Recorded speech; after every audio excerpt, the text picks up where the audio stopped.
Hola, ¿qué tal, chicos? Vamos a explicar las fórmulas del tiro parabólico horizontal y el tiro parabólico oblicuo. Empezando con el tiro parabólico horizontal, tenemos ya un movimiento en los dos ejes, en el eje X y en el eje Y. Cuando estamos hablando del tiro parabólico horizontal, debemos de tener una altura de inicio que está en el eje Y. Al momento de lanzar el proyectil, representando este movimiento, siempre la velocidad inicial va a estar proyectada en el eje X. Siempre la velocidad va a estar reflejada en este eje y por ende la velocidad inicial es la velocidad en X. La velocidad en Y, en el punto de partida, es igual a 0, porque siempre está hacia el eje de las X. También hay que considerar que con respecto a la caída,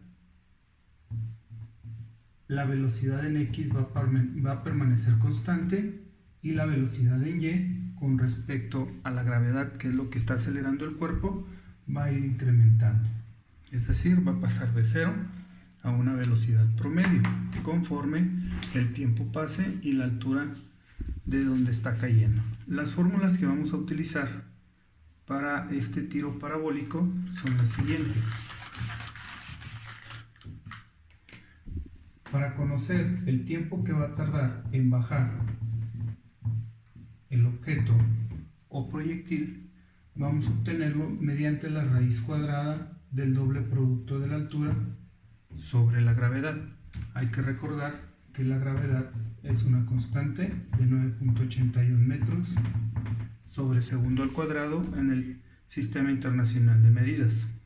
Para conocer la distancia horizontal que va a recorrer el objeto al momento de caer, es decir, del punto de partida hasta donde va a tocar el suelo, hay una distancia horizontal que está reflejada en el eje de las X.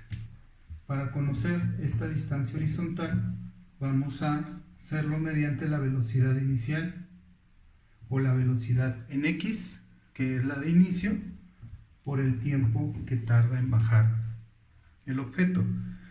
De igual manera, para conocer la velocidad en Y, conforme se va incrementando, ya que del inicio la velocidad en Y es igual a 0, vamos a utilizar esta fórmula de gravedad por el tiempo que tarda en bajar, para conocer cuál va a ser la velocidad en el eje Y.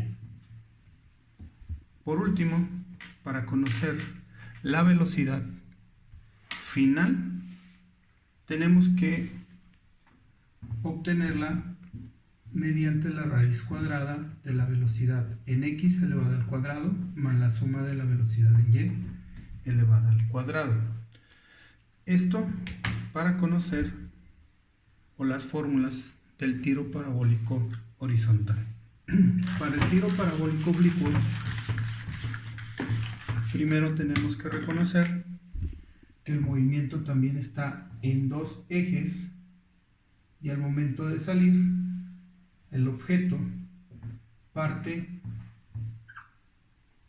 entre el eje X y el eje Y, teniendo una velocidad inicial que no está reflejada ni en X ni en Y, y vamos a llegar a tener una altura máxima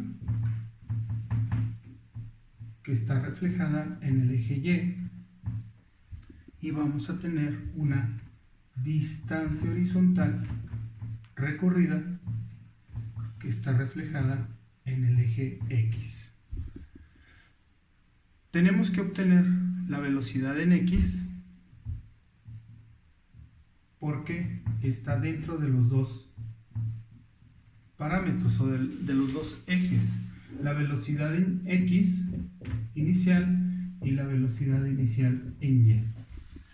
Porque llegando a este punto que es su altura máxima, ahí consideramos que la velocidad en y es igual a 0 y la velocidad en x permanece constante. Aquí en este punto también tenemos el tiempo que tarda en subir, que es diferente a este punto de llegada en el cual obtenemos el tiempo que se mantuvo en el aire el objeto desde que despegó del suelo hasta que nuevamente llegó a él. Entonces, en base a esta breve explicación, vamos a ver nos faltaba mencionar que cuando tenemos un tiro parabólico oblicuo, siempre vamos a tener un ángulo de salida con respecto al eje X. Ahora sí vamos a ver las fórmulas que vamos a utilizar para este tipo de ejercicios. Para el tiro parabólico oblicuo vamos a utilizar altura máxima,